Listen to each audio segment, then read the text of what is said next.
చాలా మంది ఉపవాసం చేసేటప్పుడు గుడిలో ఇచ్చేటటువంటి ప్రసాదము తీసుకోవాలా వద్దా? చూడండి, ఎక్కువ మట్టులో పులిహోర ఇస్తూ ఉంటారు, ఇంకా ఇతర ఏదైనా సరే తీసుకోండి. మరి తీసుకోవాలా వద్దా అని చెప్పేసి చాలా మందికి ధర్మ సందేహం ఉంటుంది. నిన్ననే ఒక భక్తుడు వచ్చి నాకు పర్సనల్ గా ఏమడుగుతున్నాడు అని అంటే, టీ త్రాగవచ్చా అని చెప్పేసి అడగడం జరిగింది. టీ ఎందుకు తాగకూడదు? బ్రహ్మాండంగా స్వీకరించవచ్చు, తప్పేమీ లేదు అని చెప్పేసి నేను చెప్పడం జరిగింది. లేదు, నాకు తిరిగి ఏం చెప్తాడంటే, లేదు వేరే వాళ్ళు చెప్పారు టీ త్రాగకూడదంట, పాలు మాత్రమే త్రాగాలంట అని చెప్పేసి నాకే రివర్స్ లో చెప్తున్నాడు.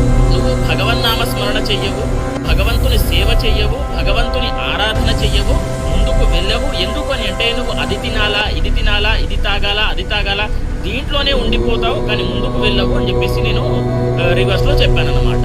అయితే నేను ఒకటే చెప్తాను, అసలు గుడిలో ఇచ్చేటటువంటి ప్రసాదము తీసుకోవాలా వద్దా అని అంటే ఖచ్చితంగా తీసుకోవాలి.